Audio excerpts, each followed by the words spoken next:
जय गुरु जी संगत जी। शुक्राना गुरु जी महाराज का। ओम नमः शिवाय। शिव जी सदा सहाय। ओम नमः शिवाय। गुरु जी सदा सहाय। ओम नमः शिवाय। शिव जी सदा सहाय। ओम नमः शिवाय। गुरु जी सदा सहाय। आज का सत्संग आंटी जी का बहुत प्यारा सत्संग है, लेकिन सत्संग से पहले आप कभी जय गुरु जी नहीं लिखते कमेंट बॉक्स में, गुरु जी का शुक्राना नहीं करते, तो जाके पहले सबसे पहले गुरु जी का शुक्राना लिखिए। इस वीडियो को लाइक कीजिए, चैनल को सब्सक्राइब कीजिए ऐसे अच्छे अच्छे सत्संगों के लिए।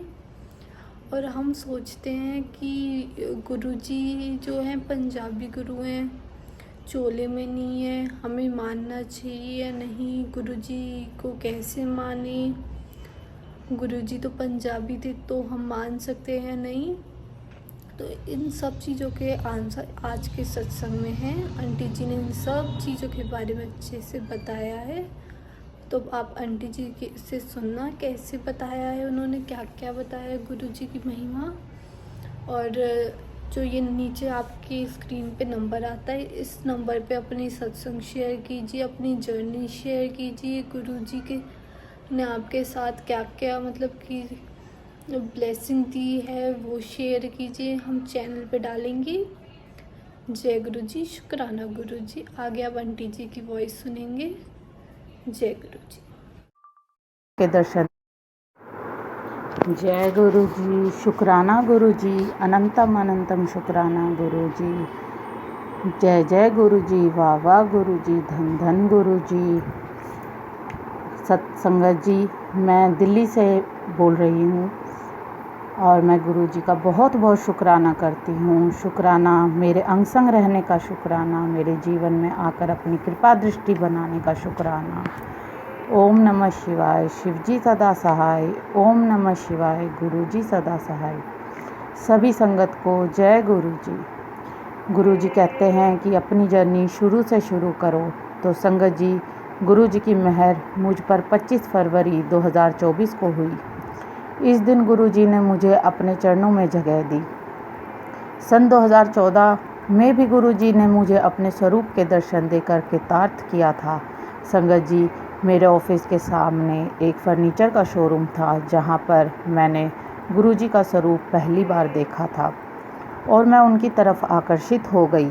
पर ना जाने मेरे कौन से पाप या कर्म मेरे और गुरु जी के बीच में आ गए कि मैं उन्हें अपना ना सकी।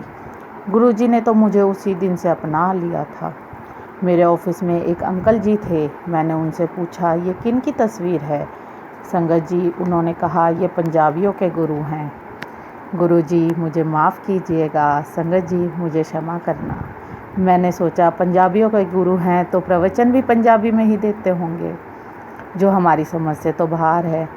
गुरु जी, मैं अपनी गलती के लिए क्षमा मांगती हूँ जो मैंने ऐसे सोचा और मेरी बुद्धि पर पर्दा पड़ गया। उसके बाद संगत जी कई बार गुरु जी के मैसेज FB पर आए कि कुड़िए शुक्राना कर। ये सत्संग मैं शुक्राना लिखकर आगे स्क्रॉल कर देती थी। अपने जीवन की समस्याओं से जूझते सन 2024 में गुरुजी ने मुझ पर मेहर की और मैं मूर्ख अपने मन के दरवाजे बंद करे बैठी थी। मेरी छोटी बहन संगत जी, उसकी सास गुरुजी के बड़े मंदिर जाती थी और सत्संग सुनती थी। मेरी छोटी बहन भी बड़े मंदिर जाने लगी और गुरुजी की कृपा से गुरुजी को मानने लगी। हमारे बड़े भाई की मानसिक हालत ठीक नहीं थी, जिसकी वजह से उसकी ज़िंदगी उथल पुथल हो गई। संगत जी, हमें लगता था कि वो ज़्यादा सोचता है, वह हर बात को अपने मन में बैठा लेता है, जिसकी वजह से वह डिप्रेशन में है। कभी कभी तो ऐसा लगता था कि वो बीमारी का नाटक कर रहा है। फिर संगत जी, मेरी छोटी बहन आंटी जी हमारे भाई को बड़े मंदिर ले गई। बोली कि गुरुजी की कृपा से यह ठीक हो जाएगा। उसके लिए लोटा ब्लेस करवाया और गुरुजी का पीले चोले वाला स्वरूप लाई। लेकिन संगत जी, हमारे भाई ने 2-3 दिन तो लोटे से जल पिया, वह नहाया, फिर उसने सब कुछ छोड़ दिया। हम उससे ज़िद भी नहीं कर सकते थे क्योंकि बहुत ज़्यादा एग्रेसिव हो जाता था। इसी बीच मेरी छोटी बहन मुझसे भी कहती रही कि गुरुजी को मान। माफ़ करना संगत जी, माफ़ करना गुरुजी। मेरा मन बिल्कुल भी गुरुजी को नहीं मानता था। मैं उसकी बातों को इग्नोर कर देती थी। वो मुझे गुरुजी के सत्संग सुनाती और मैं उन्हें अनसुना कर देती थी। संगत जी, वो सारे दिन गुरुजी के सत्संग सुनती, सुखमनी व जपजी साहिब का पाठ सुनती और मंत्र जाप सुनती। वो मुझसे भी बोलती रहती थी। संगत जी, उसके बहुत ज़ोर देने पर भी मैं मंत्र जाप घर में चलाने लग गई थी और गुरुजी से बोली कि गुरुजी, मुझसे और कुछ नहीं होगा, मैं केवल आपका मंत्र जाप कर सकती हूँ, इसके अलावा मुझसे कुछ नहीं होगा। ना मैं सत्संग सुन सकती हूँ, ना मैं आपको भोग लगा सकती हूँ। मैं गुरुजी को मान कर भी नहीं मान पा रही थी। संगत जी, मेरे अंदर की नेगेटिविटी मुझे गुरुजी के करीब जाने ही नहीं दे रही थी। फिर गुरुजी, हमारे मामा अंकल जी की तबीयत बहुत ख़राब हो गई। उनकी एक किडनी पहले से ख़राब थी और फिर जनवरी 2024 में डॉक्टरों ने उनकी दूसरी किडनी भी ख़राब डिक्लेयर कर दी। वो 20-25 दिन हॉस्पिटलाइज रहकर घर आए थे। वह हफ्ते में 3 बार उनका डायलिसिस होता था। मेरी छोटी सिस्टर बोली कि मामा अंकल जी से मिलकर आते हैं, वह उन्हें जल प्रसाद भी देकर आते हैं। संगत जी, मैं और मेरी सिस्टर उनसे मिलने चले गए। मेरी सिस्टर रास्ते भर गुरुजी के सत्संग सुनती रही, वह सत्संग सुनाती रही। मैं मन ही मन कह रही थी कि सारे दिन गुरुजी करती रहती है, पागल हो गई है। माफ़ करना संगत जी, माफ़ करना गुरुजी।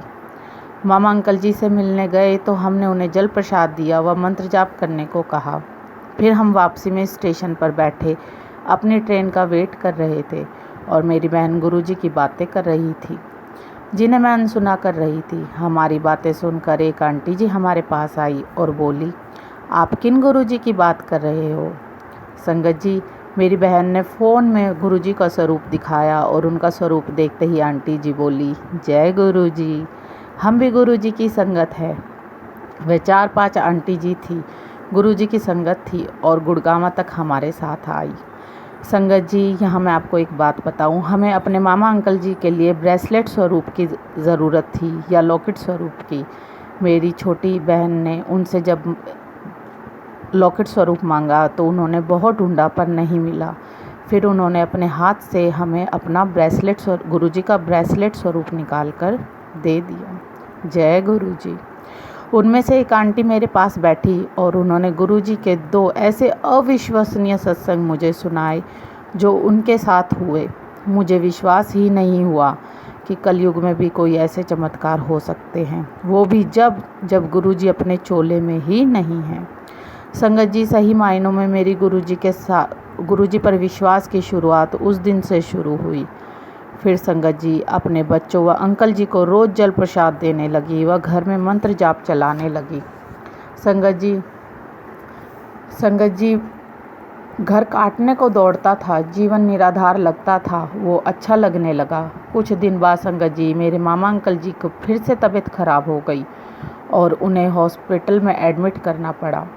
10-15 दिन बाद उनमें कुछ सुधार हुआ, लेकिन फिर ज़्यादा तबीयत खराब हो गई।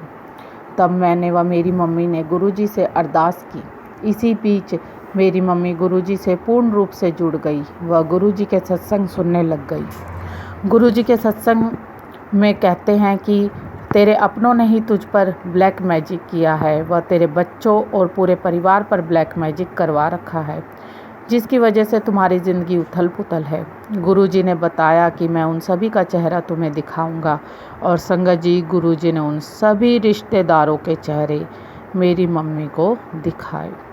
संगत जी, मेरी मम्मी के शरीर में जिन व बहुत सारी बैड सोल्स थी, जिन्हें गुरुजी ने एक एक करके निकालना शुरू किया।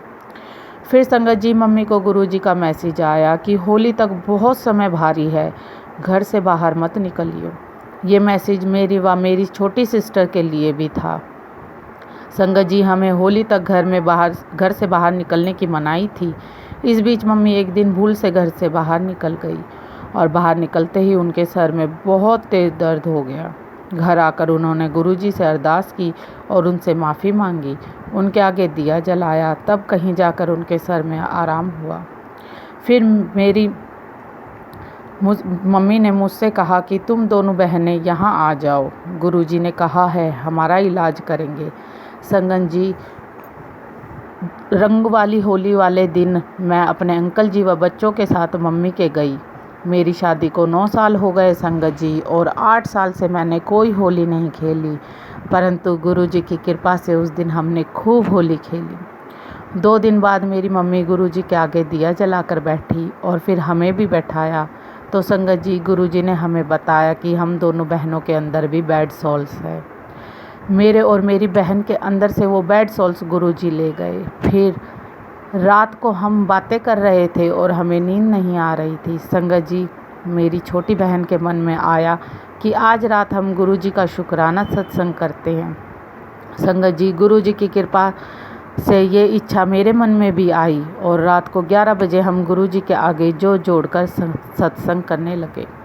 1.5 घंटे के सत्संग के बाद अपने आप मंत्र जाप शुरू हो गए और संगत जी, मंत्र जाप के दौरान मेरी छोटी सिस्टर की तबीयत खराब होने लगी।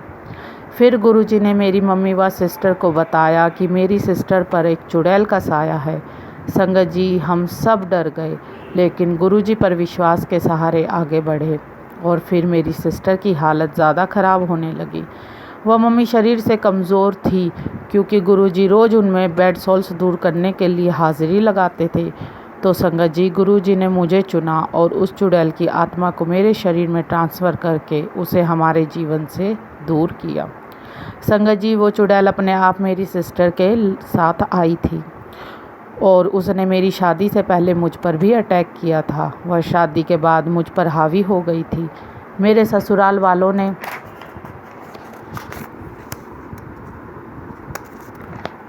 ने मेरा इलाज करवाया तो मुझे उससे परेशान करना बंद कर दिया, पर मेरी सिस्टर के साथ वो भी थी। गुरुजी ने हमें उनसे मुक्ति दिलाई। संगत जी, अगले ही दिन गुरुजी ने हमें अपने बड़े मंदिर बुलाया। हम बड़े मंदिर गए, हमने चाय प्रसाद लिया। संगत जी, गुरुजी ने मुझे व मेरी सिस्टर को 2 बार चाय प्रसाद दिया। फिर हम गुरुजी के भवन में गए। संगत जी, गुरुजी के भवन में बैठते ही मेरी आंखों से आंसू बहने लगे और मैं गुरुजी का शुक्राना करने लगी कि मुझ जैसी पापिन को आपने अवसर दिया अपने दर्शन का व अपने छत्र छाया में बैठने का, अपने दर्शन का और अपनी छत्र छाया में बैठने का। फिर संगत जी, लंगर प्रसाद खाकर हम गुरुजी से विदा लेकर अपने घर आ गए। संगत जी, गुरुजी ने जैसी कृपा हम पर की, गुरुजी ऐसी कृपा अपनी सारी संगत पर करे। संगत जी, होली के बाद मेरे मामा अंकल जी की हालत और ख़राब हो गई और उनके गुर्दे व लीवर भी 90% डैमेज हो गए। फिर संगत जी, मेरे मामा अंकल के पास एक ब्रेसलेट स्वरूप व जल प्रसाद भिजवाया गया और कहा कि जल प्रसाद को जल में डालकर उससे ही दवाइयाँ ले। वह एक उपाय करने को कहा कि चौगानन माता पर चुनरी व 5 सिंगार व लापसी का भोग लगाकर प्रार्थना करो। उसके दूसरे ही दिन संगत जी, मेरे मामा अंकल जी की रिपोर्ट नॉर्मल आ गई। संगत जी, मैं आपको यहाँ बताना चाहती हूँ कि मेरे मामा अंकल जी की तबीयत ऐसे ही ख़राब नहीं हुई थी। उन्हें मारने के लिए उन पर ब्लैक मैजिक किया गया था और गुरुजी ने उनकी हालत को देखते हुए उनके परिवार को एक भगत जी के पास भेजा, जिसके बताए